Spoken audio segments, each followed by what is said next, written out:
অনেকে তারেক জিয়া বের হয়েছে, তারেক জিয়ার বউ এবং তার মা সবাই যখন খালাস পেয়েছে বলছে এনাদের খালাস দেওয়া ঠিক হয়নি, কারণ এনারা সাজার আসামি ছিল।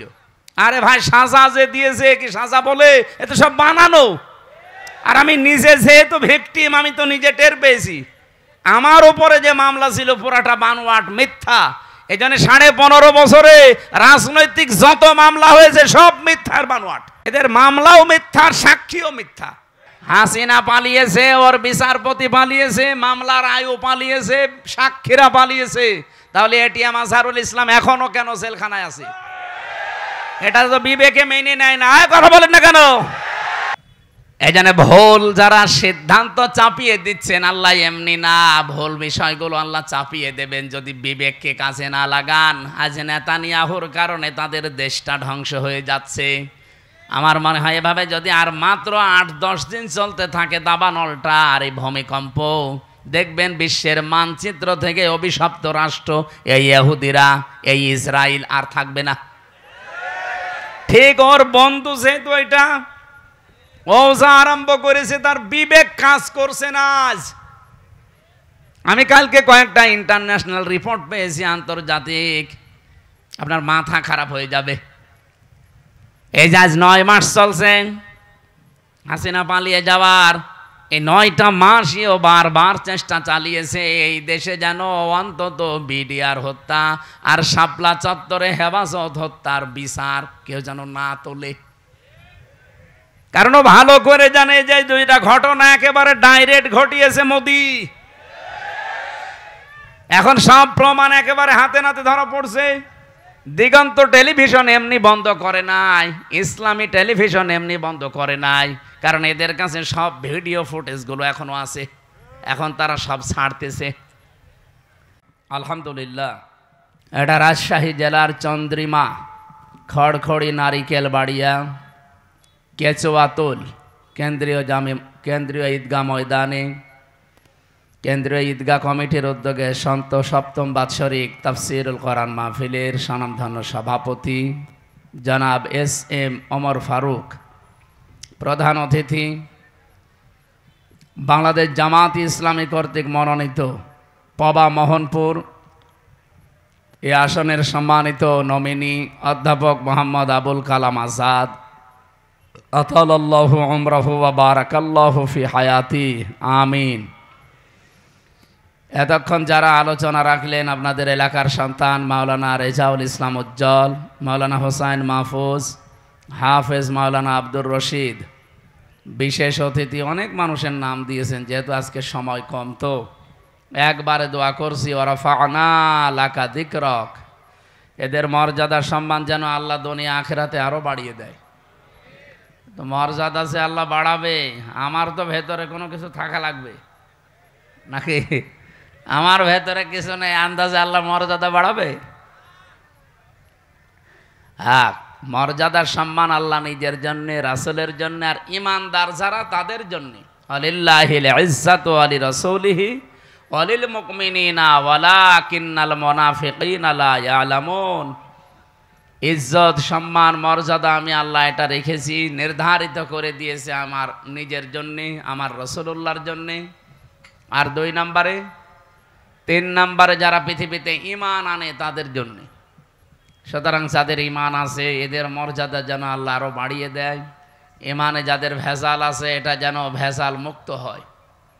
ভেজাল ঈমানদার দেশে নেই, আছে। এখন অনেক মানুষ কিন্তু ধরা পড়ে যাবে, যেহেতু আমরা সম্মান কামনা করেছি শুধু দুনিয়া না, উভয় জগতে। ইমানদারদের ভেতরে আমরা এমনও ইমানদার আছি শুধু এ জগৎ বিশ্বাস করি, আর একটা যে জগৎ আছে ওটার বিশ্বাস আমাদের অনেকের নেই। তা আমি উভয় জগতের সম্মান কামনা করি, তো দোয়া কবুল হবে না? দোয়া কবুল হওয়ার জন্য সিস্টেম লাগে। এই জন্য যারা উভয় জগতে বিশ্বাসী এইরকম মানুষ যারা এখানে এসেছেন, আল্লাহ পাক দুনিয়া আখেরাত মিলে তাদের মর্যাদা সম্মান আমরা চাই যেন আরো বেড়ে যায়। এই কথা বলা যাবে না ভাই। যে আয়াত দিয়ে সম্মানের কথা জানালাম, এই আয়াতটা পরিচিত না অনেকের? সূরা আলাম নাশরার ভেতরে আছে 4 নাম্বার আয়াত, আরফা'না লাকা যিকরাক। যদিও এই লাকা দিয়ে বিশ্বনবী মুহাম্মদুর রাসূলুল্লাহকে আল্লাহ উদ্দেশ্য করে জানিয়েছেন, হে নবী, আমি কি আপনার নামকে, সম্মান মর্যাদাকে উপরে তুলি নাই? কত উপরে তুলেছি! আমার নাম যেখানে, সেখানে আপনার নাম আমি লিখে দিয়েছি। আমাদের আদি পিতা হযরত আদম আলাইহিস সালাম, আপনারা জানেন, এই পৃথিবীতে 350 বছর পর্যন্ত তিনি কেঁদেছিলেন, তো মাপ পাননি। তিনি যখন 350 বছর পরে বললেন, আল্লাহ, মুহাম্মদুর রাসূলুল্লাহর ওসিলায় আমাকে মাফ করে দাও, আল্লাহ মাফ করে দিয়েছিলেন। কিন্তু প্রশ্ন করেছিলেন যে এই নাম তুমি জানলে কি করে, কোথায় পেয়েছো এই নাম? হযরত আদম বলেছিলেন, আল্লাহ, যেদিন জান্নাত থেকে তুমি আমাকে বের করে দাও, আমি জান্নাত থেকে বিদায় নেওয়ার সময় জান্নাতের মেন গেটের ওপরে তোমার নামের পরে এই নামটা লেখা ছিল, আমি দেখেছিলাম, লা ইলাহা ইল্লাল্লাহু মুহাম্মাদুর রাসূলুল্লাহ।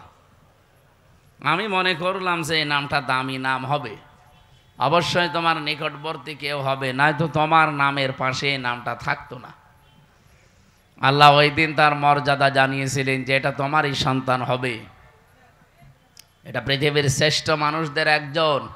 কাদ জাআকুম মিনাল্লাহি নূরুন ওয়া কিতাবুম মুবিন। এই আয়াত দিয়ে অনেক মানুষ দলিল দিতে চায় নবীজি নূরের তৈরি ছিল এই দিকে।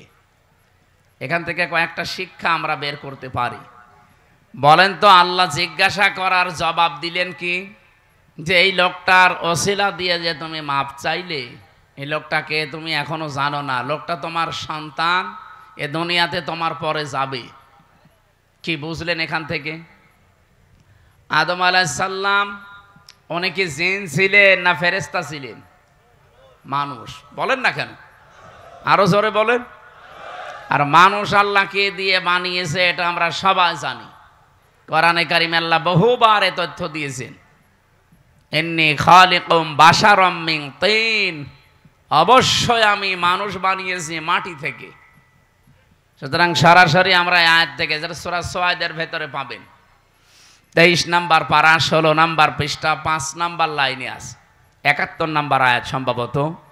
আল্লাহ তাআলা জানিয়েছেন অবশ্যই আমি, এটা শেষের অংশে আছে, আবার প্রথমে খুঁজলে পাবেন না, শেষের দিকে আছে, ইন্নী খালিকুম বাশারাম মিন তিন, অবশ্যই আমি বানিয়েছি মানুষ মিন তিন, মাটি থেকে।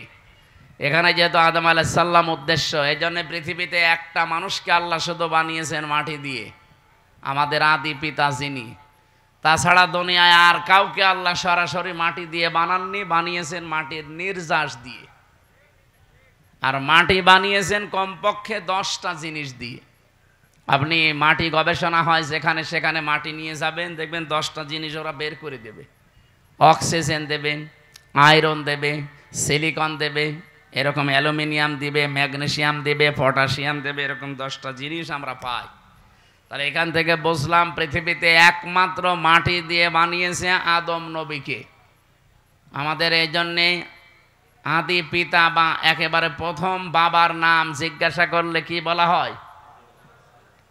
এ পর্যন্ত বুঝেছেন কিনা বলেন? আমাদের আদি পিতা প্রথম বাবার নাম কি? বলেন বলেন। আল্লাহ যে ওনাকে বললেন, হে আদম, যার নাম নিয়ে ক্ষমা চাইলে আমি ক্ষমা করে দিলাম, ওইটা তোমার সন্তান হবে এবং তোমার পরবর্তীতে যাবে। আমার প্রশ্ন হচ্ছে, বাবা যদি মাটির তৈরি হয়, ছেলে হবে আগুনের। কমন সেন্স কি বলে আপনার? কুল ইন্নামা আনা বাশারুম মিসলুকুম, হে নবী আপনি বলেন আমি তোমাদের মতোই মানুষ। ইউহা ইলাইয়া, পার্থক্য এতটুকু, আমার প্রতি ওহী আসে, তোমাদের প্রতি আসে না, এতটুকু আছে। কিন্তু আমার বাবা যেহেতু আদম, বাবা যদি মাটির হয়, ছেলে কোনোদিন আগুনের হয় না, তাহলে তো সিস্টেম পাল্টিয়ে যায়। প্রথম এই কথা থেকে এই তথ্য নেওয়ার পরেও কিছু মানুষ, আমি যে আয়াত পড়লাম, কদ জাআকুম মিনাল্লাহি নূরুন ওয়া কিতাবুম মুবিন, এই আয়াত দিয়ে দলিল দিতে চায়। বিশেষ করে এটা চট্টগ্রাম বিভাগে সিলেট বিভাগে এগুলো তারা যারা গরম সুন্নি ঠান্ডা সুন্নি এরা এই আয়াতটা নিয়ে আসতে চায়। আপনি যদি একটু কোরআন শরীফ বুঝে পড়েন, চিন্তা ভাবনা নিয়ে পড়েন, তাহলে এই প্রশ্নের উত্তর কিন্তু এই আয়াতে আছে। আল্লাহ বলেন, অবশ্যই আমার পক্ষ থেকে তোমাদের কাছে এসেছে একটা নূর, স্পষ্ট কিতাব। আল্লাহ শব্দ দিলেন দুইটা, অর্থ দিলেন একটা। অবশ্যই আমার পক্ষ থেকে তোমাদের কাছে একটা কিতাব এসেছে স্পষ্ট। এটা নূর নাম দিলেন, নূর দেওয়ার পরে তিনি ব্যাখ্যা করলেন যে নূরটা হচ্ছে স্পষ্ট।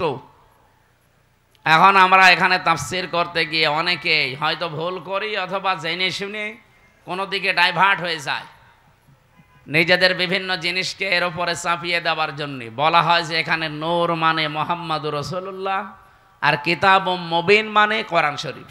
না, এই জিনিস দুইটাই এক, তার প্রমাণ পরের আয়াতে আল্লাহ নিজে দিয়েছেন।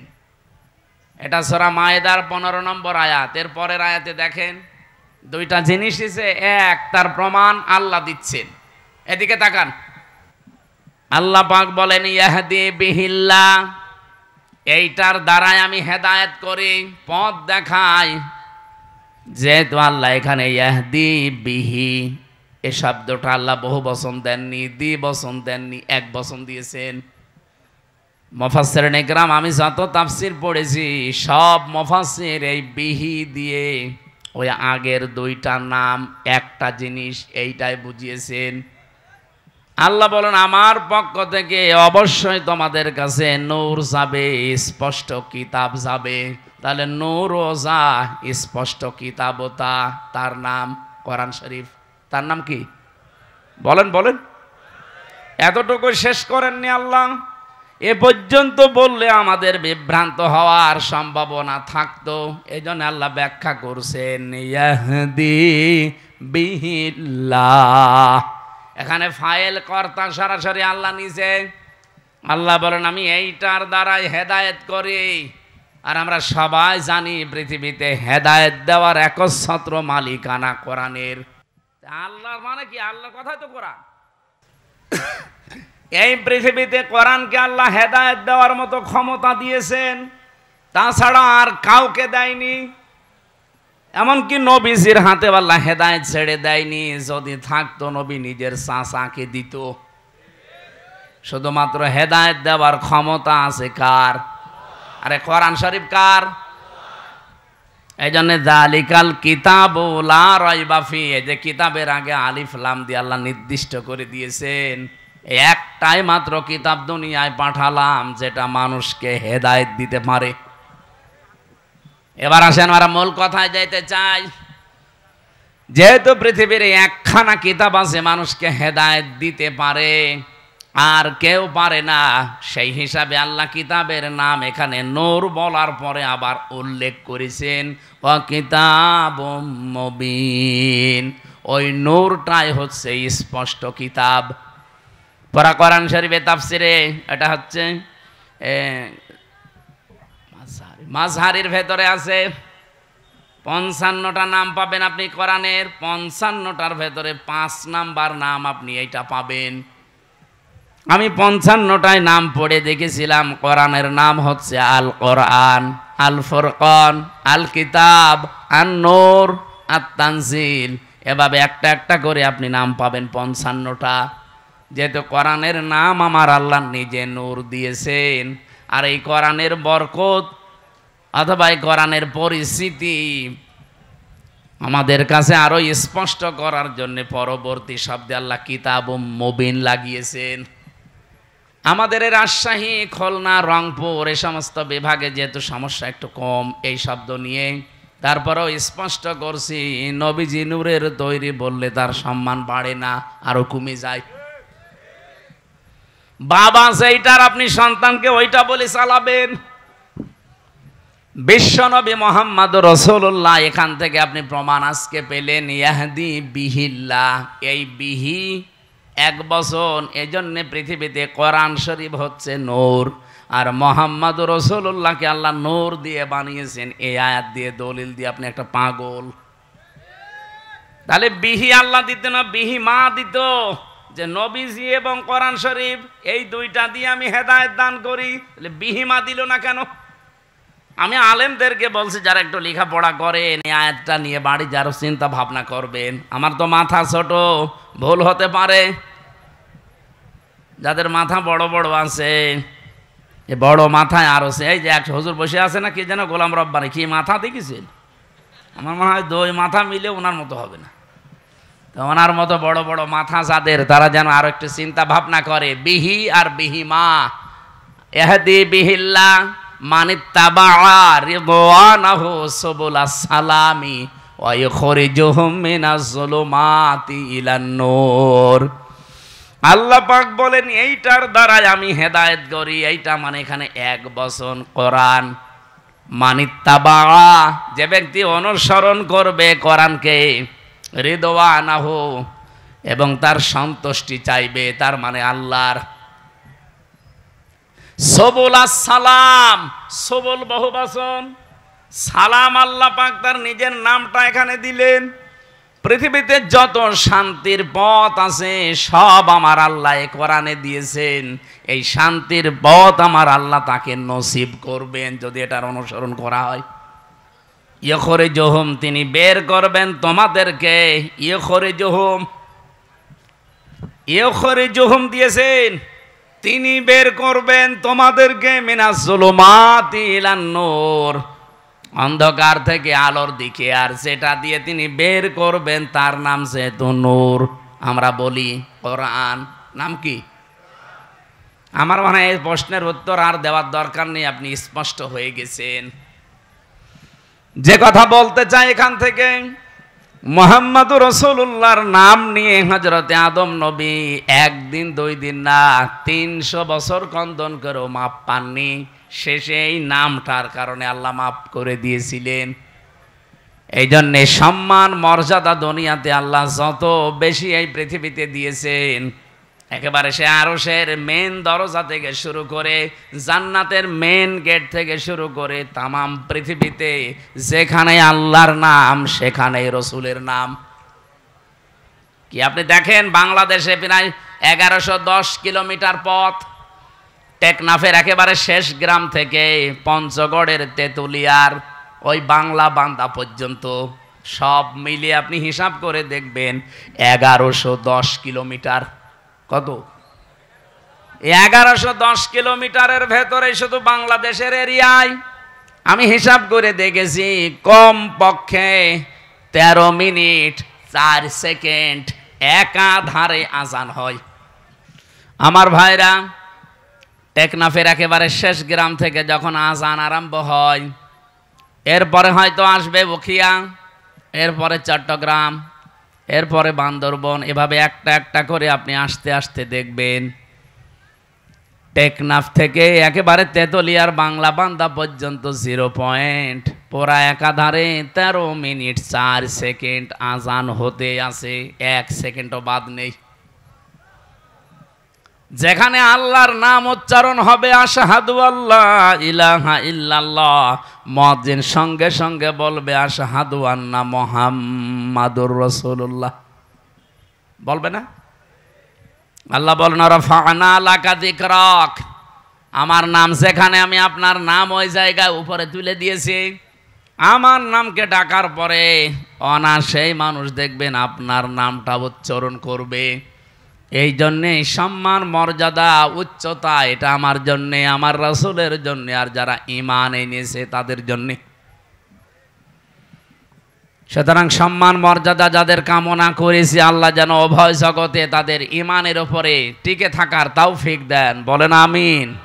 অনেক মানুষ হয়তো টিকে থাকে, মরণের সময় এলোমেলো হয়ে যায়। কি এলোমেলো হয়ে যায় না? আজরাইলকে দেখার পরে হয়তো পাল্টিয়ে যায় না। আমরা চাই এই গুরুত্বপূর্ণ সময়েও তাদের ঈমান যেন টিকে থাকে, বলেন আমিন। দল মত জাতি বর্ণ ধর্ম নির্বিশেষে আজকের এই অনুষ্ঠান, এটা কি শুধু মুসলমানদের না? হাদা বায়ানুল লিন্নাস হুদাল লিন্নাস, মানুষ পদবাচ্চা আমরা যারা বিবেচিত সবার জন্য আল্লাহ আজকের এই অনুষ্ঠানটা কবুল করেছেন। কারণ আমরা মানুষ, কোরআন শরীফ যেহেতু সবার জন্য, যারা মানুষ তাদের জন্য। শুধু মুসলমান যারা দাবি করে কোরআন কি শুধু তাদের? অন্যান্য ধর্মে যারা আছে তারা হয়তো তাদের ধর্মীয় গ্রন্থ, পুরোহিত, ঠাকুর এবং তাদের ধর্মগুরু যারা, তারা ছাড়া কেউ পড়তে পারে না। কোরআন শরীফ আল্লাহ ওইভাবে দেয়নি। এই জন্যে বাংলাদেশে আজ 54 বছর এখনো পর্যন্ত কোনো দাঙ্গা হয়নি, কারণ কোরআন আমরা মনে করি এটা মুসলমানদের জন্য না, এটা সবার জন্য। আর বিশ্বের অন্যান্য দেশে, বিভিন্ন দেশে আমরা দেখি এখনো দাঙ্গা চলছে। অলরেডি ভারতে দাঙ্গা আরম্ভ হয়ে গেছে, কারণ ওদের যে ধর্মীয় গ্রন্থ, ওদের গুরু, ঠাকুর, পুরোহিত ছাড়া কেউ পড়তে পারে না। ওরা আমাদেরকে সবক দেয়, সারা বিশ্বের মোড়লদেরকে শোনায় যে আমাদের দেশে নাকি সাম্প্রদায়িক সম্প্রীতি নেই। এই পৃথিবীতে একটাই দেশ যেখানে রোজা আর পূজা পাশাপাশি হয়। এক কথা বলেন না কেন? আপনি ভারতে হতে পারে না, হতে পারা কি গরু জবাই করলে তাকে জবাই করে ফেলছে। এই পৃথিবীর 4-6 জন মানুষের নাম আছে নিকৃষ্ট মানুষের তালিকায়, তার ভেতরে মোদির নাম আছে। কারণ এই লোকটা পৃথিবীতে নিকৃষ্ট হওয়ার পেছনে কিছু কারণ আছে। কয়েকদিন আগে আপনারা দেখেছেন গোবিন্দ পরামানিক, বাংলাদেশের একজন হিন্দু মহাজোটের মহাসচিব গোবিন্দ চন্দ্র পরামানিক, এই লোকটা জানিয়েছে যে তামাম দুনিয়ার হিন্দুদেরকে আমি আহ্বান জানাচ্ছি যে এই মাতাল মোদিকে থামান। কারণ একটা মাতাল, এই মাতালি করে যা আরম্ভ করেছে, কিছুদিন পরে পৃথিবীতে বসবাসের অযোগ্য হয়ে পড়বে। আপনি কি মনে করছেন দাঙ্গা শুধু ভারতে থাকবে? এ বাতাস বাংলাদেশে ঢুকলো বলি, কারণ বাতাস ঢুকতে তো আর কোনো কিছু বাধা প্রাপ্ত হয় না, ও কাটা তার পার হয়ে চলে আসবে। এই জন্য আমরা চাচ্ছি এই মাতাল লোকটা যেন থেমে যায়। যদি থামতে না চায়, ওকে থামানোর ব্যবস্থা করা দরকার। বিশ্বের 257টা দেশ, সবাইকে আহ্বান জানায়, কে কোন ধর্ম মানেন ওটা আপনার ব্যাপার, কিন্তু আমরা চাই এই লোকটাকে, এবং ইসরায়েলের এই আর এক কোলাঙ্গার আছে ওর দোস্ত, এই লোকটাকেও যেন থামানো হয়। এদের এই ভুল সিদ্ধান্তগুলোর কারণে আগামীর পৃথিবী বসবাসের অযোগ্য হয়ে পড়ছে। আজকে ইসরায়েলে যে ভূমিকম্প হয়েছে আপনি দেখেছেন, এই লোকটার, এই নেতানিয়াহুর মানামি এই লোকটার শুধু একটা অবৈধ চিন্তা ভাবনার কারণে। 1500 বছর আগে সূরা ইউনূসের 100 নম্বর আয়াতের ভেতরে শেষের দিকে পাবেন এটা, আল্লাহ আমার এইটাই জানিয়েছেন, ওয়ায়াজআলুর রিজসা আলাল্লাযীনা লা ইয়াকিলুন। এই পৃথিবীতে কেউ যদি ভুল সিদ্ধান্ত নেয়, কেউ যদি তার বিবেকটা কাজে না লাগায়, তাহলে ভুল সিদ্ধান্ত আল্লাহ তার উপরে চাপিয়ে দেয়। নেতানিয়াহু নামে এই লোকটা, পৃথিবীর এই নিকৃষ্ট মানুষটা, নরেন্দ্র মোদী নামে এই পৃথিবীর নিকৃষ্ট মানুষটা, এবং আমার দেশে যিনি পালিয়েছেন ওইটাও, এগুলোর ভুল সিদ্ধান্ত নেওয়ার কারণে এদের বিবেকটা কাজে লাগে নাই। এই জন্য আল্লাহ তাদের ওপরে ভুল বিষয়গুলো চাপিয়ে দিয়েছিলেন। ওয়ায়াজআলুর রিজসা আলাল্লাযীনা লা ইয়াকিলুন। যারা তাদের বিবেক, বুদ্ধি, কমন সেন্স কাজে লাগায় না, তখন আল্লাহ তার ওপরে ভুল বিষয়গুলো চাপিয়ে দেয়। এটা চাপিয়ে আপনি আজকে করলেন ইসরায়েলের যে দাবানল জ্বলছে, 108টা থেকে 112টার নাম শুনলাম আমরা। এত বড় বড় উন্নত মেশিন তারা সেট করেছে, পানি দিচ্ছে, স্প্রে দিচ্ছে, ঔষধ দিচ্ছে, কিন্তু যত দেয় আগুন তত জ্বলে। কারণ এই আগুন তো আর হামসা লাগায়নি, আগুন লাগিয়েছে কে? আরো জোরে বলেন কে? আপনি কি করবেন এখন? দাবানল, এরপরে আবার ভূমিকম্প। এ ভুল সিদ্ধান্ত যদি আপনি না নিতেন, আপনি বলা তো ঠিক না, ওরে শয়তান বলা দরকার। এই শয়তান যদি এ ভুল সিদ্ধান্তটা না নিত, তাহলে আমার মনে হয় এই পৃথিবীতে এই বিপর্যয়টা নেমে আসতো না। আর এই দেলাওয়ার নামে এই লোকটারে জবাই করা দরকার শয়তান রে। এই 24 ঘন্টার মনে হয় 18 ঘন্টা কল দেয়।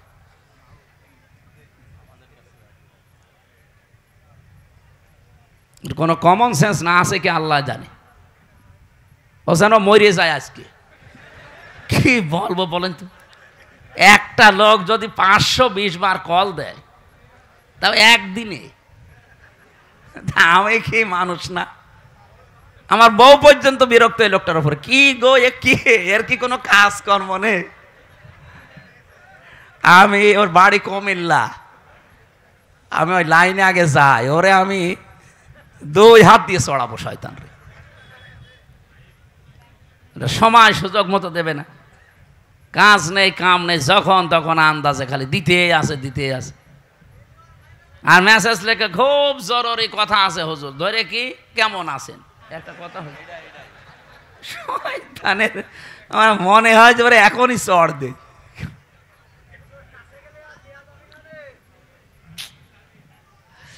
আমার ভাইরা, এখানে ভুল যারা সিদ্ধান্ত চাপিয়ে দিচ্ছেন, আল্লাহ এমনি না, ভুল বিষয়গুলো আল্লাহ চাপিয়ে দেবেন যদি বিবেককে কাজে না লাগান। আজ নেতানিয়াহুর কারণে তাদের দেশটা ধ্বংস হয়ে যাচ্ছে। আমার মনে হয় এভাবে যদি আর মাত্র 8-10 দিন চলতে থাকে দাবানলটা আর এই ভূমিকম্প, দেখবেন বিশ্বের মানচিত্র থেকে অভিশপ্ত রাষ্ট্র এই ইহুদিরা, এই ইসরায়েল আর থাকবে না। ঠিক ওর বন্ধু যেহেতু এটা ও যা আরম্ভ করেছে তার বিবেক কাজ করছে না। আজ আমি কালকে কয়েকটা ইন্টারন্যাশনাল রিপোর্ট পেয়েছি আন্তর্জাতিক, আপনার মাথা খারাপ হয়ে যাবে। এই যে আজ 9 মাস চলছে হাসিনা পালিয়ে যাওয়ার, এই 9টা মাসই ও বারবার চেষ্টা চালিয়েছে এই দেশে যেন অন্তত বিডিআর হত্যা আর শাপলা চত্বরে হেফাজত হত্যার বিচার কেউ যেন না তোলে। কারণ ভালো করে জানে যে 2টা ঘটনা একেবারে ডাইরেক্ট ঘটিয়েছে মোদি। এখন সব প্রমাণ একেবারে হাতে নাতে ধরা পড়ছে। দিগন্ত টেলিভিশন এমনি বন্ধ করে নাই, ইসলামী টেলিভিশন এমনি বন্ধ করে নাই, কারণ এদের কাছে সব ভিডিও ফুটেজগুলো এখনো আছে, এখন তারা সব ছাড়তেছে। এমনি হত্যা হয় নাই, বহু রিপোর্ট তাদের কাছে গোপন বিষয় ছিল, ওদেরকে একটু সাহায্য করেছে, তাকেও দুনিয়া থেকে বিদায় করে দিয়েছে। এখন রিপোর্টগুলো যেহেতু হাওয়ায় ভেসে বেড়াচ্ছে, আর বিশ্বের আন্তর্জাতিক মহল যারা, তারা আমাদের চাইতে আপনাদের চাইতে অনেক চালাক। আমি রিমান্ডে গিয়ে তা টের পেয়েছিলাম, ওই 10 দিনে বহু কিছু দেখেছি। ইসরায়েল থেকে যে উন্নত প্রযুক্তির মেশিন তারা নিয়ে এসেছে, আপনি পায়খানার ভেতরে কি করেন ওইটা ওরা দেখতে পায়। এই যে আগস্টের 5 তারিখের পরে বিভিন্ন জায়গায় চাঁদাবাজি আরম্ভ হয়েছিল, এলাকায় হয়েছে কি আমি জানি না। ওই যে নারায়ণগঞ্জে বন্দরে রাত 2টার সময় গেছে চাঁদা চাইতে, পরে ধরা পড়ে গেছে। ও বলছে আমি রাত 2টার সময় আসলাম, তারপরও ধরে ফেললো। আরে ভাই, রাত 2টা আপনি বাড়ির ভেতরে বসে বসে কি চিন্তা ভাবনা করছেন, কোন দিকে তাকিয়ে আছেন, ওরা ওই বসে বসে ডিবি অফিসে দেখতে পায়। এমন মেশিন নিয়ে এসেছিল। আমারে ধরা পড়ার পরের দিন 20 সালের শেষের দিকে, 21 সালে তো আমারে ধরেছে, যেই দিন ধরেছে ওই দিনই আমার নাম্বার, যেখানে যার আত্মীয় স্বজন সবগুলো ট্যাগ করা, কে কোথায় কি আমার পক্ষে বিপক্ষে বলছে সব ওরা আমাকে শোনাচ্ছে। কিন্তু আশ্চর্য কি গো, আমরা যে বাটন মোবাইলে কথা বলি, এই বাটন মোবাইলে কথা বলার ওদের সামনে কথা বলা একই। আপনারা যারা বলেন সতর্ক থাকবেন, এমন কোনো কথা বলবেন না শেষে ওই যে টাকলা মোরাদের মতো যদি 6 মিনিট একটু ফাঁস হয়ে যায় না, আপনার বাবা শাহজালাল সব হালাল হয়ে যাবে। এজন্য কথা বলার সময় এই যে যারা পরকীয়া প্রেম করেন, তুমি আমি, আমি তুমি, আমি তুমি, তুমি আমি, হ্যাঁ মনে করছে কেউ জানে না, কেউ জানে না, মানে ওরা সব দেখতে পাচ্ছে যে আপনি কার বর্ষাতে লাইনে আছেন। এই জন্য মিথ্যা কথা বলবেন না। এখানে কারা লাইনে আছেন হাত তোলেন তো, ওই যে একজন। ঠিক আছে, আপনি লাইন চালান, আপনাকে কয়েকদিন পরে দেখা হবে কার সাথে আপনার লাইন আছে। হোয়াটসঅ্যাপ অনেকে বলে এটা নিরাপদ, কে বলেছে আপনাকে? হোয়াটসঅ্যাপে কথা বললে ওরা দেখতে পাচ্ছে।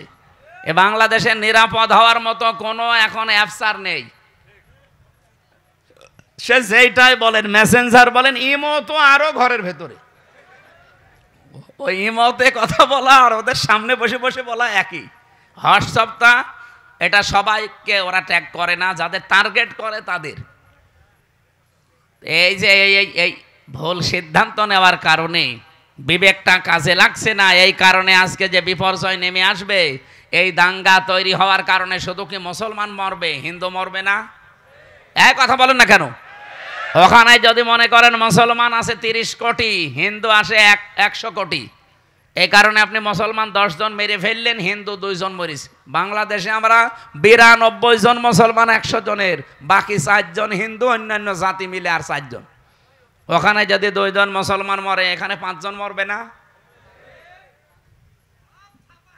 হ্যাঁ, সব ছাপা হয়ে যাবে। এই জন্যই তো আমরা জানাচ্ছি যে এই মাতালটাকে থামান।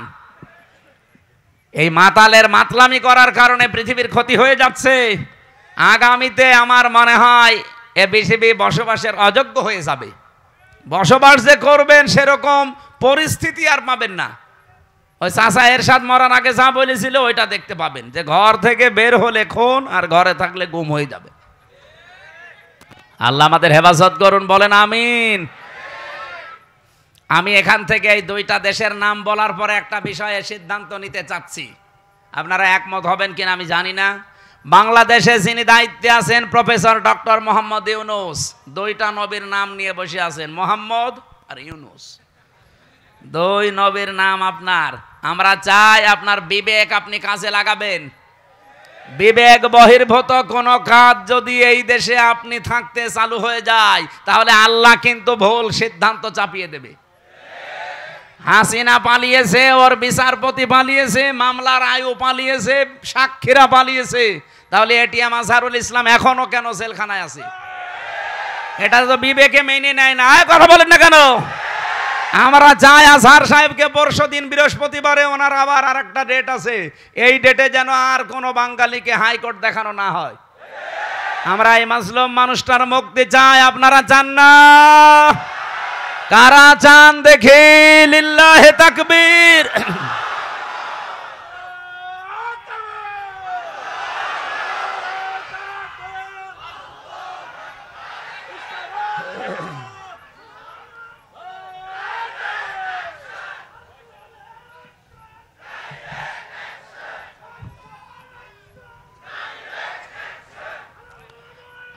আলহামদুলিল্লাহ ভাই। না, আমরা কারো পক্ষে বিপক্ষে, আপনি যদি মনে করেন যে উনি পক্ষে বলছে বিপক্ষে, না, উনি একজন মাজলুম মানুষ।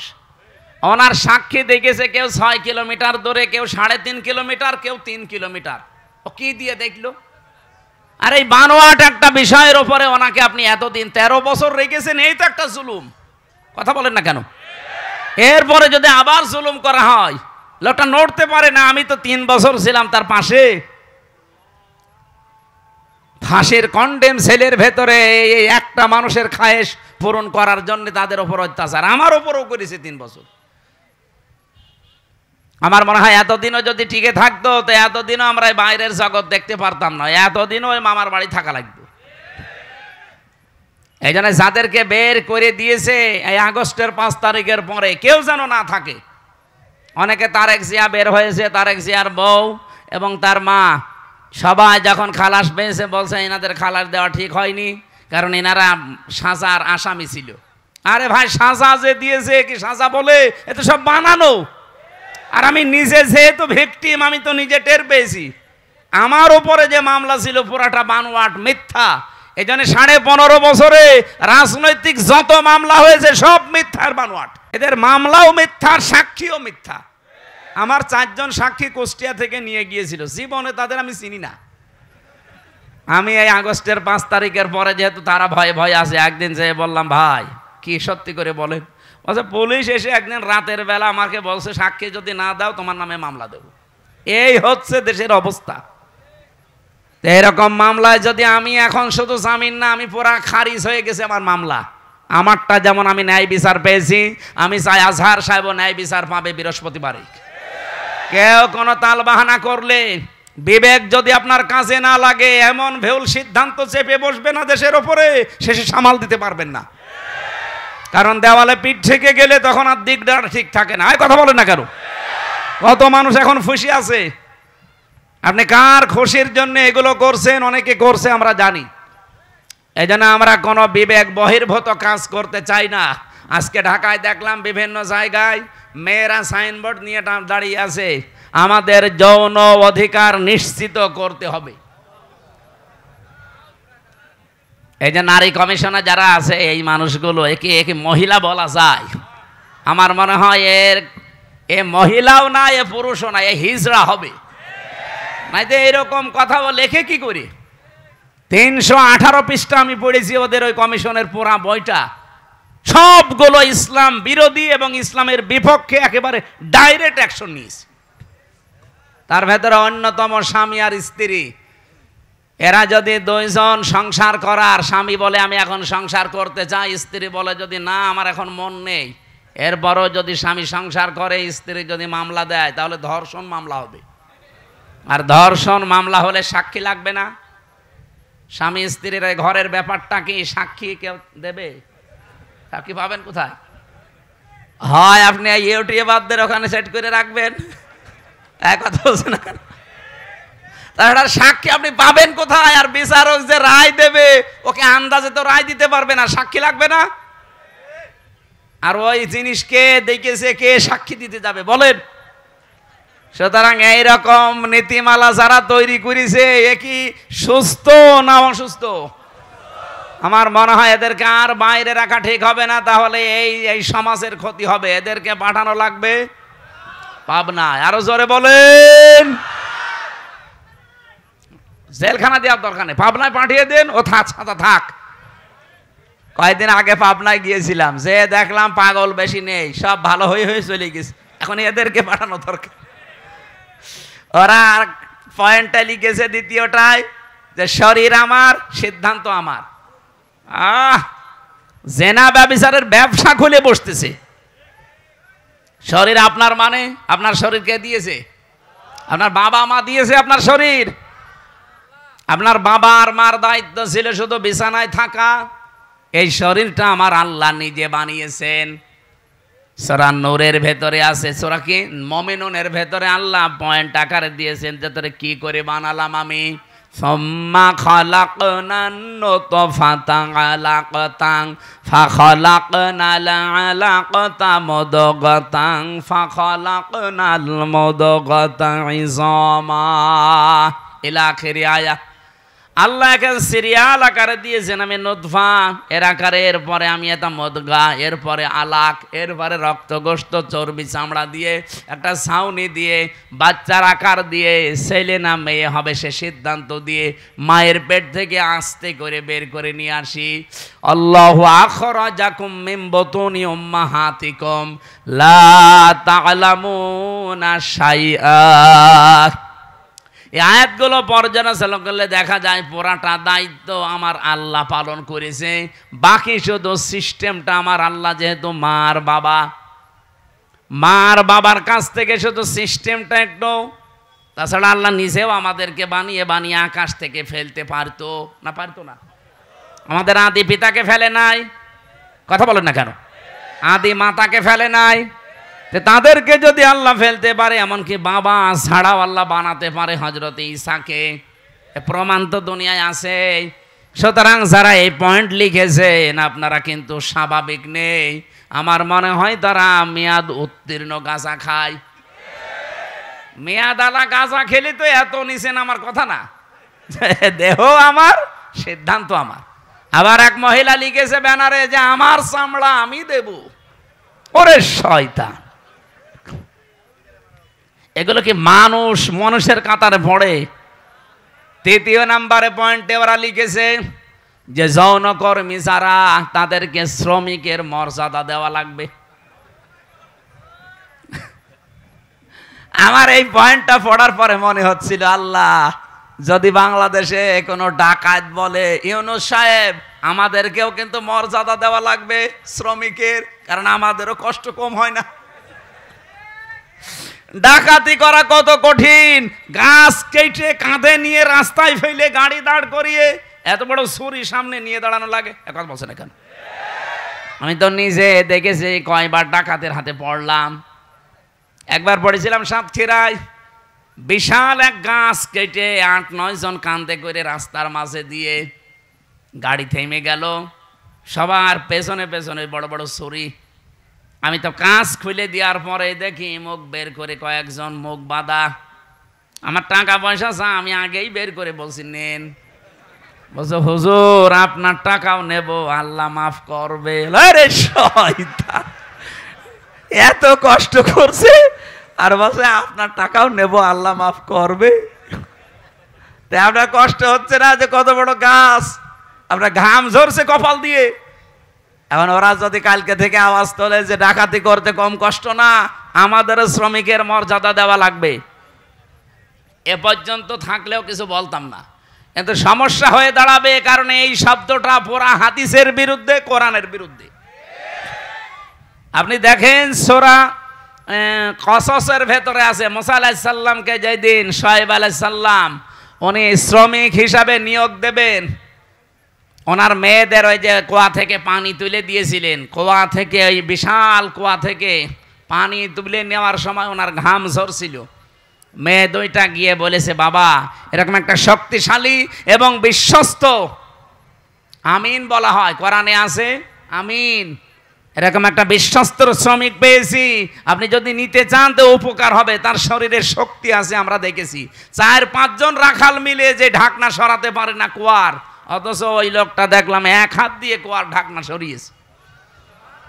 শ্রম দিলে মানুষের শরীর থেকে ঘাম ঝরে, এই ঘামের মর্যাদা এত বেশি। আল্লাহর নবী জানিয়েছেন আল কাসিবু হাবিবুল্লাহ, যারা কাজ করে খায় নিজের হাতে, ঘাম ঝরায় শরীর থেকে, এরা আর সাধারণ মানুষ থাকে না, এরা আল্লাহর বন্ধু। আর সেইটাকে আপনি কোথায় মিলাচ্ছেন বলেন? যে আপনি সেটাকে আজকে যারা দেহ ব্যবসা করে খায়, যারা পতিতা, যারা জেনা ব্যভিচারের একেবারে বাজার খুলে বসেছে, বাংলাদেশে এখন 1 লাখ মাত্র পতিতা আছে সারা বাংলাদেশ মিলে, সরকারি জরিপ। এই মানুষগুলোকে আমরা চাই, তাদের যদি সত্যি মর্যাদা দিতে চান, ডক্টর মোহাম্মদ ইউনূস একটা আলাদা বিভাগ খোলেন, খুলে তাদেরকে পুনর্বাসনের ব্যবস্থা করেন। কথা বলছেন না কেন? কত ধনী মানুষের টাকা ব্যাংকে পড়ে আছে, ছাতা পড়ে যাচ্ছে, ও জানেই না কত টাকা আছে। ওই টাকাগুলোর কাছ থেকে নেন, মাত্র 1 লাখ যৌনকর্মী, এদের কর্মসংস্থান তৈরি করেন, দরকার হয় ওদের আলাদা আলাদা বিয়ের ব্যবস্থা করেন। এরপরে এই মানুষগুলোকে সেলাই মেশিন কিনে দেন, 2টা গরু কিনে দেন, 5টা ছাগল কিনে দেন। এই সমস্ত কাজ কারবারে নেই, ওনারা শ্রমিকের মর্যাদা দিতে চায়।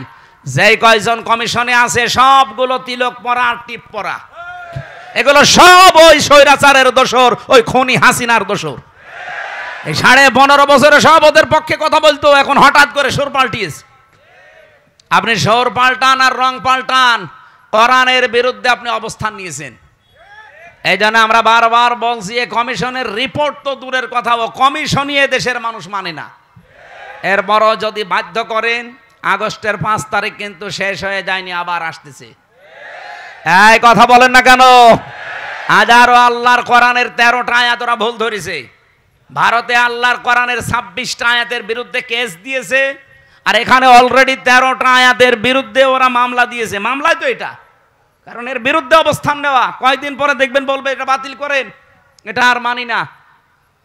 আল্লাহর কোরআনে আছে, ইউসিকুমুল্লাহু ফি আওলাদিকুম লিযযাকারি মিসলু হাজ্জিল উনসায়াইন, এই পৃথিবীতে 1 পুরুষ যা পাবে 2 নারী তাই পাবে। এটা নদী মেয়েদের প্রতি অবিচার, বৈষম্য, এজন্য আয়াত পাল্টাতে হবে।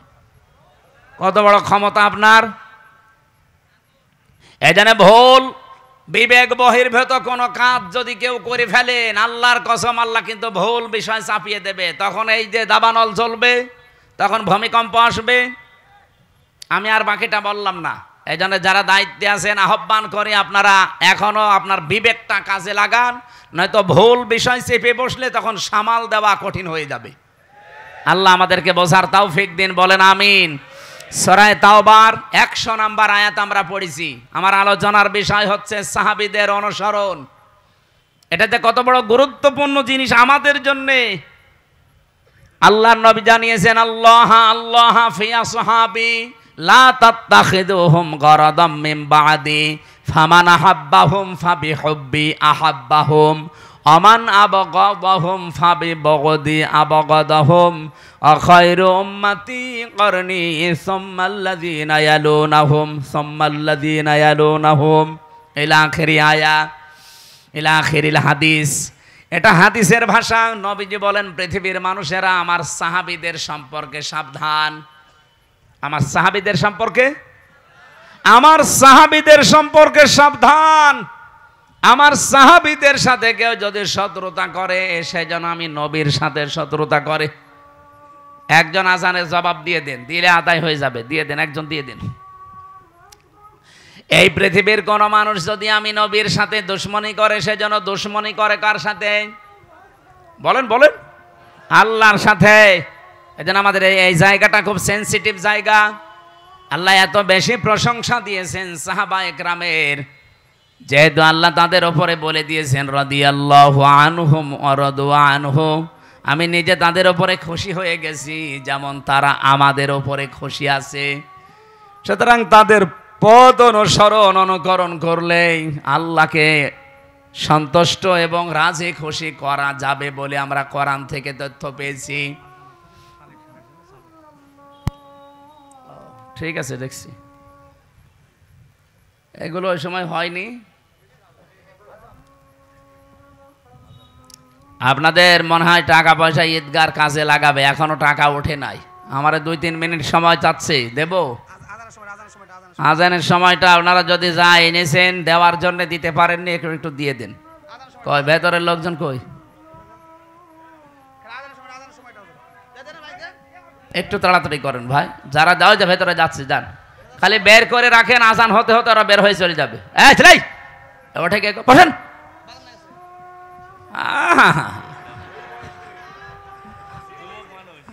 যাক যাক, ওর আবার বিয়ে হয়েছে, এখানে হাজার হাজার মেয়ের বাপ বসে আছে আর ও চলে যাচ্ছে। যাক, ওর জীবনে যেন বিয়ে আর না হয়।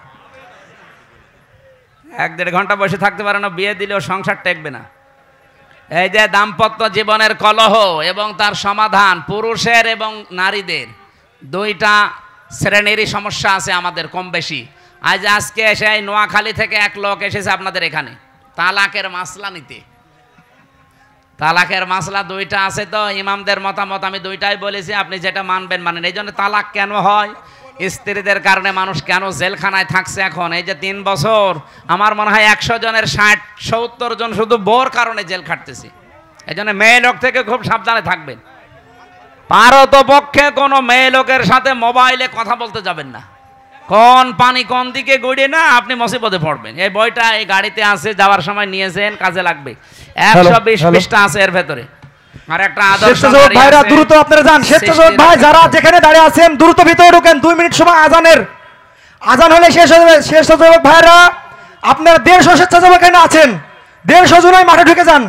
সাদিকুল ইসলাম স্বপন ভাই, সদস্য সচিব, পারিলা ইউনিয়ন স্বেচ্ছাসেবক দল। এটা উজির পুকুর নাকি? 5000 টাকা পাঠিয়েছেন, আল্লাহ যেন কবুল করেন, বলেন আমিন। এই ঈদগাটায় আপনারাই বছরে বছরে 2 বার নামাজ পড়বেন, এটা যেন আপনাদের দায়িত্বে দিয়ে গেলাম। শেষ করবেন কাজগুলো যতটুকু আছে। মান বানা লিল্লাহি মাসজিদান আছে, বানাল্লাহু লাহু বাইতান ফিল জান্নাহ।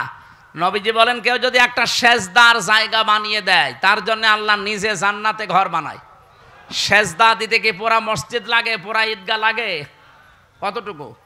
একটা টাইলসের জায়গা হলেই হয়ে যায় সেজদা দেওয়া। কথা বলছেন না কেন? তাহলে একটা টাইলসের টাকাও যদি আপনি এখানে দেন, তাহলে জান্নাতে আপনি একটা পুরা ঘর পাবেন। এই জন্য মান বানা লিল্লাহি মাসাজিদ, আল্লাহ নবী দেয়নি মাসজিদান, একটা সেজদার জায়গাকে মসজিদ বলা হয়। সুতরাং এতটুকু একটা জায়গার দাম বা এই জায়গা সংস্কার করার জন্য যতটুকু যা লাগে, আপনি যদি একটা টাইলসের দামও দেন, জান্নাতে একটা ঘরের মালিক হয়ে যাবেন ইনশাআল্লাহ। বানাল্লাহু লাহু বাইতান ফিল জান্নাহ, আল্লাহ নিজে বলেন আমি ঘর বানাবো। সমর্থ থাকলে অবশ্যই দেবেন। যে যা গিয়েছেন ভেতর থেকে বের হয়ে যান, যান। সাহাবায়ে কেরামের মর্যাদা আকাশচম্বী। তারকা দেখতে পান, তারকার চাইতে সাহাবায়ে কেরামের মর্যাদা আল্লাহর কাছে অনেক বেশি। তারা হেদায়াত প্রাপ্ত প্রত্যেকেই, আর প্রত্যেকেই জান্নাতি। আমরা বলি যে 10 জন সাহাবী আশারায়ে মুবাশশারা, কে বলিস আপনাকে? খালি ওই 10 জনই জান্নাতি, আর বাকি যে লক্ষ লক্ষ সাহাবী এরা জান্নাত যাবে না? বলেন, ওই 10 জন সাহাবীর ভেতরে খাদিজাতুল কুবরার নাম আছে? এই বলেন না কেন? আয়েশার নাম আছে, ফাতেমার নাম আছে, তারা জান্নাতি না? ফাতেমা জান্নাতের নেত্রী হবে, সমস্ত মহিলাদের সর্দার। হযরতে আয়েশা সিদ্দিকা রাদিয়াল্লাহু তাআলা আনহা, হযরতে কি খাদিজাতুল কুবরা, তাকে আল্লাহ নিজে জান্নাত বানিয়ে দুনিয়ায় পাঠিয়ে সুসংবাদ দিয়েছেন এবং আল্লাহ নিজে তাকে সালাম দিয়েছেন। এই পৃথিবীতে একজনই মহিলা যে আল্লাহর সালাম পেয়েছে এবং জান্নাতে অলরেডি ঘর পেয়েছে জীবিত অবস্থায়। অথচ খাদিজা জীবনে একটা ওয়াক্ত নামাজ পড়েনি, এক ওয়াক্ত নামাজ পড়েনি, একটা রোজা রাখেনি, জীবনে একদিনের জন্য পর্দায় থাকেনি। বলেন, তার পুরা জীবন আমি পড়ে দেখেছি, জীবনে কোনোদিন তিনি পর্দায় ছিলেন না, নামাজ পড়লেন না, রোজা রাখলেন না, হজ করলেন না, যাকাতও দেননি, পর্দায়ও নেই। অথচ আল্লাহ সালাম দিয়েছে, জান্নাতে ঘর বানিয়ে পাঠিয়েছে। একটাই কারণ, কারণ উনি ইন্তেকালের পরে এই বিধানগুলো নাজিল হয়, এই জন্য উনি মানতে পারেন নাই। কিন্তু আল্লাহ তাকে খুশি হয়ে সালাম দিলেন কেন? জান্নাতে ঘর বানিয়ে সুসংবাদ পাঠালেন কেন? তার পুরা জীবন পড়ে দেখবেন, জীবনে এক সেকেন্ডের জন্যও কোনোদিন স্বামীর মনে উনি দুঃখ দেননি। এরকম মহিলা তো এখন ঘরে ঘরে। এখানে একজন স্বামী হাত তুলতে পারবেন যে জীবনে কোনোদিন আমার বউ এক সেকেন্ডের জন্য আমাকে দুঃখ দেয়নি, কষ্ট দেয়নি? বলেন তো এরকম একজন? মিথ্যা কথা বললে আপনার খবর আছে ভাই। আপনি দুঃখ পাননি নাকি বউ খুশি করার জন্য মনে করছেন যে না বলে ফেলি, বউ তো নেই? না, আমি হাসির জন্য বলি নাই ভাই, আমি হাদিস বললাম। দেখেন, এই যে হাজার হাজার স্বামী আমরা মা বোনেরা যারা এসেছেন, আমি জানি না আপনারা আছেন কিনা। আপনি চিন্তা করেন, আপনি নামাজ পড়েন, রোজা রাখেন, কালো বোরকা পরেন, নফল রোজাও রাখেন, একটা স্বামী হাত তুলতে পারলো না। আমিও পারিনি। আমি আন্দাজে মিথ্যা কথা বলবো কেন? আমি দুঃখ পেয়েছি, এই জন্য আমি পারিনি। এখানে আমার একটা স্বামীও পেলাম না। মা বোনেরা, জান্নাত যাওয়া কিন্তু কঠিন হয়ে যাবে। যদি ওরা বলে হুজুর ওয়াজটা একটু উল্টিয়ে করেন তো, যে একটা স্বামী একটু হাত তুলুক তো, জীবনে স্ত্রীর মনে দুঃখ দেয়নি। না বাবা শাহজালাল, এখানে হবে না হালাল। না, আমাদের চরিত্র আমরা কন্ট্রোল করব। স্ত্রীর গায়ে যারা হাত তোলে, এর মতো ইতর মানুষ দুনিয়ায় নেই। হাত না তুলে, হাত তোলা একেবারে হারাম কাজ না, আপনি তুলতে পারবেন যদি ফরজ নামাজ না পড়ে, দরকার হয় হাত তুলবেন। কিন্তু 4 জায়গায় কিন্তু মারা যাবে না, মুখে, বুকে, পিঠে, মুখে, মাথায়, মুখে, বুকে আর পিঠে, এই 4 জায়গায় স্ত্রী লোকের হাত দেওয়া জায়েজ নেই। যদি এই 4 জায়গা বাদ দিয়ে কোনো জায়গায় মারতে চান, আপনি মারবেন। খালি নামাজ না পড়লে, রোজা না রাখলে, ফরজ রোজা, জায়েজ যে পর্দাটা আছে, এই পর্দাটা যদি না করে, আর 4 নম্বরে যদি স্বামীর জায়েজ কথা না শোনে। কথা বোঝা গেছে? মা বোন যারা এসেছেন, আপনার জান্নাত পাওয়া অতি সহজ। স্বামী যখন বাইরে থেকে আসবে কর্মজীবন শেষ করে, দুনিয়ায় যত কাজ আপনার হাতে থাক সব বাদ। এখন তারে সময় দেওয়া, তার কথা মতো চলা, এখন তাকে খুশি করা পৃথিবীর সবচাইতে বড় ইবাদত। শুধু যদি ফরজ নামাজটা আর ফরজ রোজা না হয়।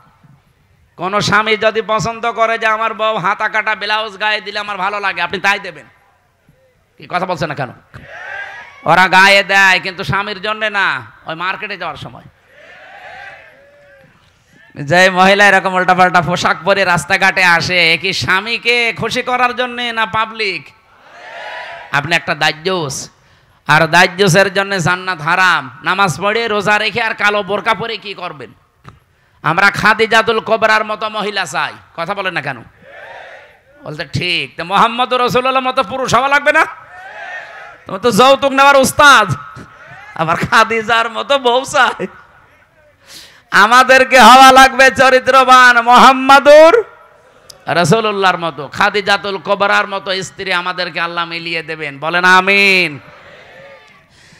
আমার ভাইরা, সাহাবা একরামের যেহেতু অনেক অনেক মর্যাদা, আমি সবগুলো না বলতে পারলেও একটু সিস্টেমে বলছি। সাহাবায়ে কেরাম যেহেতু কবুল হয়েই গেছে আল্লাহর দরবারে, ওয়াস-সাবিকুনাল আউয়ালুনা মিনাল মুহাজিরিনা ওয়াল আনসার। এই পৃথিবীতে যারা উপরে গেছে আগে অগ্রভাগ, এবং তাদেরকে যারা অনুসরণ করেছে মুহাজির এবং আনসারদের ভেতরে, আল্লাহ পাক বলেন এই মানুষগুলো অগ্রগামী। আল্লাযীনা তাবাউহুম বিইহসান, আর এদেরকে যারা অনুসরণ করবে তাদের ওপরে আমি আল্লাহর ইহসান, তার মানে আমার বানানো জান্নাত তাদের জন্য। বলেন সুবহানাল্লাহ। সাহাবায়ে কেরামকে আল্লাহর দরবারে কবুল হওয়ার পেছনে আমি এই কয়টা কারণ পুরা কোরআন থেকে হাদিস থেকে পেয়েছি। এক নম্বরে তাদের কয়েকটা গুণ আমাদের ভেতরে থাকা দরকার। এক নম্বরে পেয়েছি আল্লাহর জন্য তাদের অন্তর নিবেদিত ছিল সব সময়। আপনি যদি কাউকে ভালোবাসেন আল্লাহর জন্য বাসবেন, কাউকে যদি ঘৃণা করেন আল্লাহর জন্য করবেন, কাউকে যদি কিছু দান করেন আল্লাহর জন্য করবেন, কাউকে যদি দান করা থেকে বিরত থাকেন যে আমি দেব না তোরে কিছু, তাও যেন আল্লাহর জন্য হয়, ব্যক্তিগত বা পারিবারিক সামাজিক কোনো কারণে না হয়। কথা বোঝা গেছে? আল্লাহ রাব্বুল আলামিন বলেন যে মানুষটার মন মানসিকতা আল্লাহর জন্য নিবেদিত থাকবে সব সময়, এটা সাহাবীদের ভেতরে ছিল। দুনিয়া একদিকে আর আমার আল্লাহর বিধান একদিকে, এই জন্যে তারা আল্লাহর দরবারে খুব তাড়াতাড়ি মঞ্জুর হয়েছিলেন। দুই নম্বরে তাদের মুখে যা ছিল ওইটা তাদের মনে ছিল। মুখে বললেই ওইটা মন থেকে বলতেন, লোক দেখানোর জন্য বলতেন না। তিন নম্বরে বেশি তারা নিজের ওপরে অন্যকে প্রাধান্য দিতেন, যদিও নিজের অনেক কিছুর দরকার আছে, প্রয়োজন আছে, এরপরও তারা অন্যকে অগ্রাধিকার দিতেন। এই একটাই মাত্র কারণ, পুরাটা সাতটার ভেতরে এইটা। নিজের প্রয়োজন থাকার পরেও অন্য ভাইয়ের প্রয়োজনকে সামনে দেওয়া, অগ্রাধিকার দেওয়া। আল্লাহ পাক এত বেশি খুশি হতেন তাদের উপরে এই কারণে যে রাদিয়াল্লাহু আনহুম ওয়া রাদু আনহু, এই আয়াত তাদের জন্য আল্লাহ নাযিল করে দিয়েছেন। আল্লাহ এতটুকু বলে যদি আয়াতটা শেষ করে দিতেন, এই আয়াতটা আমি পড়তাম না। এর পরবর্তী কিছু সুসংবাদও দিয়েছেন, ওয়া আদালাহুম জান্নাত। আল্লাহ তাআলা বলেন আমি প্রস্তুত করে অলরেডি রেখে দিয়েছি এমন একটা বাগান, তাজরি মিন তাহতিহাল আনহার। না ভুল হয়েছে, তাজরি তাহতাহাল আনহার, মিন নেই এখানে। মিন যদি থাকতো তাহলে তাহাতি হতো, যেহেতু মিন নেই এই জন্য কোরআনে একটা জায়গায় শুধু তাজরি তাহাতাহাল আনহার, এমন একটা নদী আর নহর প্রবাহমান বাগান বানিয়েছি। খালিদিনা ফিহা আবাদা, চিরকাল আমি আল্লাহ তাদেরকে ওই জায়গায় থাকতে দেব। যালিকাল ফাউজুল আযীম, এটাই জীবনের মহা সফলতা। বলেন সুবহানাল্লাহ। এই আয়াতটার ভেতরে আমি কয়েকটা তথ্য পেয়েছি। সূরা হাশরের 9 নম্বর আয়াতের ব্যাখ্যা পেয়েছি।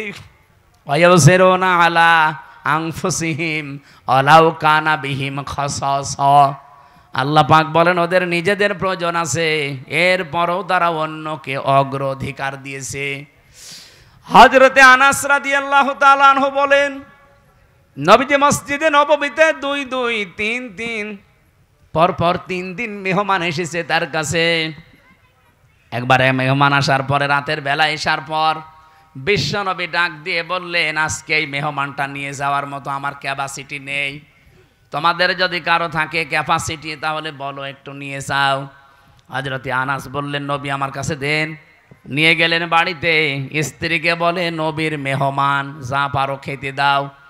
স্ত্রী ঘরের ভেতরে ডাক দিয়ে বলছেন দেখেন যা খাবার আছে 2টা ছেলে মেয়ের শুধু হবে, আমরাই না খেয়ে থাকবো মনে করছিলাম, আপনি এরপরে আবার মেহমান নিয়ে এসেছেন। ঠিক আছে, নিয়েই যখন এসেছেন আর রাসূলুল্লাহর মেহমান, আপনি এক কাজ করেন, আপনি একটু মেহমানকে নিয়ে গল্প করেন, কথাবার্তারা বলতে থাকেন, আমি এই ফাঁকে 2টা বাচ্চাকে ঘুম পাড়িয়ে দেই।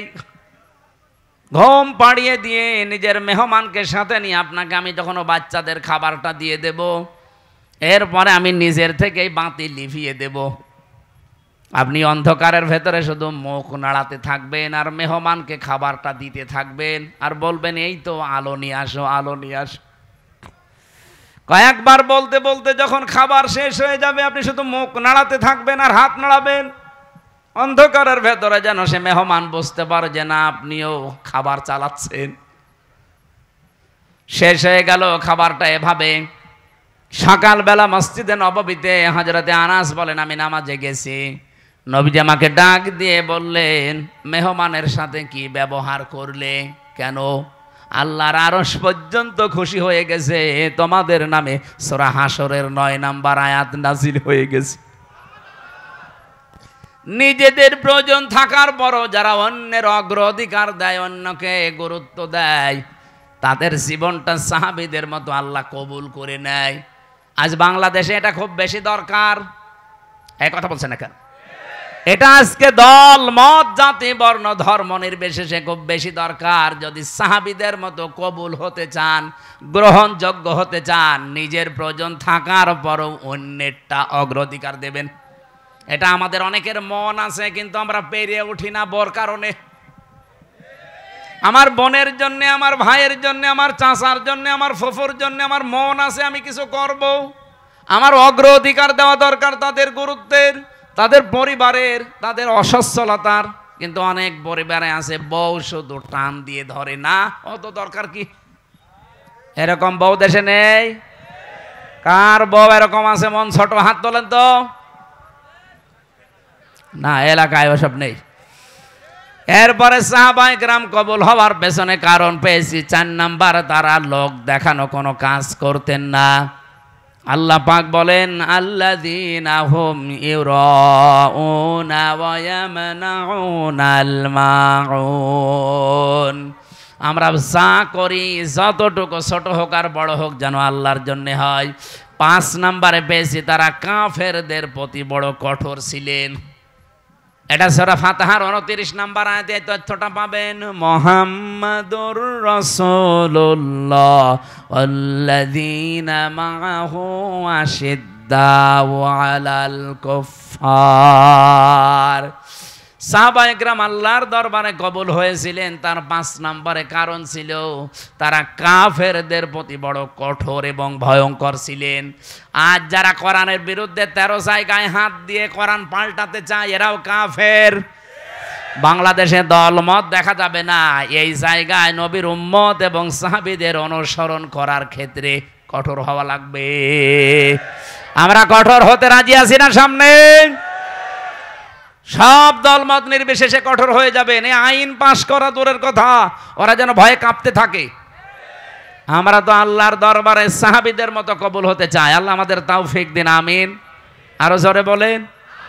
দুনিয়ায় সেই কয়দিন বেঁচে আছেন, আমি কালকে নাটোরে লালপুর না বাগাতে পড়াইছিলাম, ওখানে এই পয়েন্টটা বলেছিলাম, কেউ যদি জুলুম করে সামনে মনে করেন যে আমি অমুক জায়গায় পৌঁছাবো, জীবনও পারবেন না। সাদ্দাত যেমন পারে নাই, জুলুম করে জান্নাত বানিয়েছিল, জান্নাত ভোগ করতে পারে নাই, দেখতেও পারে নাই, এমনকি চৌকাঠে পা দেওয়ার আগেই তার মরণ হয়েছে।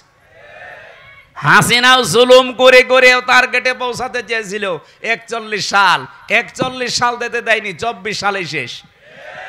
এই জন্য আগামীতে যারা চেয়ারে বসবেন, যদি জুলুমের মাধ্যমে বা জুলুম করেন কারো সাথে, আল্লাহর কসম ইত্তাকি দাওয়াতাল মাজলুম ফাইন্নাহা লাইসা বাইনাহু ওয়া বাইনাল্লাহি হিজাব। মজলুমের বরদোয়া থেকে বেঁচে থাকবা, কারণ মজলুমের বরদোয়া আর আল্লাহর মাঝে কোনো হেজাব পর্দা থাকে না। এজন্য আগামীতে আমি সতর্ক করছি, যারা আসবেন যেন জুলুম করবেন না। জুলুম করে যদি জনগণকে দাবিয়ে রেখে মনে করেন আমি অমুক টার্গেটে পৌঁছাবো একেবারে 41 সাল, আপনার 5 বছর পরে দেখবেন বাড়ি ঘর শ্মশান হয়ে গেছে। কি শ্মশান হয়েছে এটা দেখানো লাগবে? 32 নাম্বারের দিকে তাকান, 33 হয়ে গেছে। ফেব্রুয়ারির 5 তারিখে আযাবুল বুলডোজার নাজিল হয়ে সব শেষ। আগামীতে যারাই আসতেছেন, কে আসবেন আমরা জানি না, আর আমার দেখারও দরকার নেই। যারা আসবেন আসেন, জুলুম করবেন না। সাহাবায়ে কেরামের যে 5টা গুণ অলরেডি বলেছি, এগুলো আমি সহ প্রত্যেকের জীবনে যেন আল্লাহ অনুসরণ করার তৌফিক দেন, আমিন। মেয়েদের জন্য অবশ্যই বইটা নিয়েছেন, কাজে লাগবে। আর সৃষ্টি, এটা হচ্ছে শিক্ষিত মানুষদের জন্য, সৃষ্টি জগৎ নিয়ে লেখা আছে, এটা পারলে নিয়ে যান, এই গাড়িতে আছে। আল্লাহুম্মা আমিন। লা ইলাহা ইল্লা আনতা সুবহানাক ইন্নী কুনতু মিনাজ জালিমিন। আল্লাহ সুন্দর আয়োজনে তুমি খুশি হয়ে আমাদেরকে মাফ করে দাও। এ বিশাল আয়োজনে যদি তুমি একটু খুশি হয়ে সওয়াব দাও, নবীজির রওজায় পৌঁছিয়ে দাও, দুনিয়ার মাটির নিচে যারা ঈমান নিয়ে ঘুমিয়ে গেল এদেরকে ক্ষমা করে দাও। আল্লাহুম্মা গফিরলি ওয়ারহামনি ওয়াহদিনি ওয়াফিনি ওয়ারযুকনি ইয়া রাব্বাল আলামিন। মেয়েরা যারা এসেছে আল্লাহ তুমি খাদিজাতুল কুবরার মতো বানিয়ে দাও। দেশ নিয়ে ইসলাম নিয়ে যে ষড়যন্ত্র চলছে আমরা দেখতে পাচ্ছি, আল্লাহ সব ষড়যন্ত্র ছিন্ন ভিন্ন করে দাও। এই মহিলাগুলো কারা? যারা তোমার কোরআনের 13টা আয়াতে হাত দিয়েছে। আল্লাহ এই মানুষগুলোর হেদায়েত থাকলে দাও, না থাকলে এদেরকে তুলে নাও। এই দেশকে তুমি আল্লাহ ক্যান্সার মুক্ত করে দাও। চর্মচোখে যেন দেখতে পারি কোরআনের 500 আইন চলছে এই দেশে, এটা দেখে মরার তৌফিক দাও। এ মাহফিলের আয়োজন করতে গিয়ে যারা শ্রম দিয়েছে প্রত্যেককেই তোমার কুদরতের দরবারে কবুল করে নাও। এলাকায় মাটির নিচে যারা ঈমান নিয়ে ঘুমিয়ে গেল আল্লাহ এদেরকে চিরতরে মাফ করে দাও। এই ঈদগাহটা তোমার বান্দাদের সেজদা দেওয়ার জন্য কিয়ামত পর্যন্ত এখানে কায়েম করে দাও। আলহামদুলিল্লাহি রাব্বিল আলামিন। আল্লাহ সাহাবীদের এই 5টা গুণ অন্তত মরণের আগে আমাদের ভেতরে তুমি